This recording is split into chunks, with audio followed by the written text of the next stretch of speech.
All right, I'm jumping on the bandwagon. I'm going to talk about my top 5 things I would no longer do as a sleep expert who has been in the field for over a decade. So number 1, I would never work a job that made me work in shifts. This is because shift workers have to work different hours of the day, and they also have to sleep different hours of the day depending on when they're working. So when your sleep schedule is constantly bouncing around, it really affects your circadian rhythm, that 24-hour biological clock in your brain, and that makes it almost impossible to get high quality sleep. For some people, it's so bad that it's even considered its own sleep disorder, so that's called shift work disorder. Number 2, I would never drink alcohol or use opioid medications before bed. This is because alcohol and opioids depress the area of the brain that control your breathing.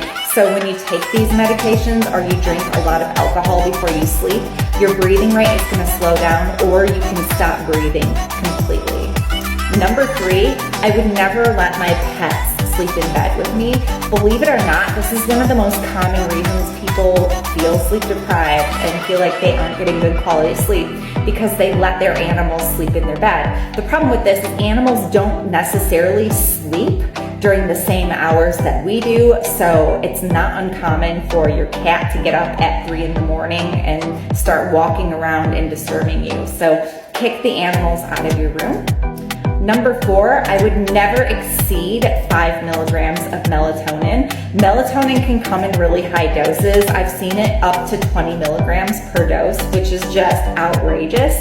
Melatonin acts on the circadian rhythm centers of your brain. So when you're taking ultra high doses, not only can you really screw up that area of your brain, but it can cause horrible side effects. So avoid anything over 5 milligrams. And finally, last but not least, if I had sleep apnea, even really mild sleep apnea, I would not avoid treatment. A lot of people who have more mild symptoms of sleep apnea will never get treated, but this is despite the fact that even having mild sleep apnea still raises your risk for problems like heart disease, cancer, diabetes, Alzheimer's disease, so you need to get treated.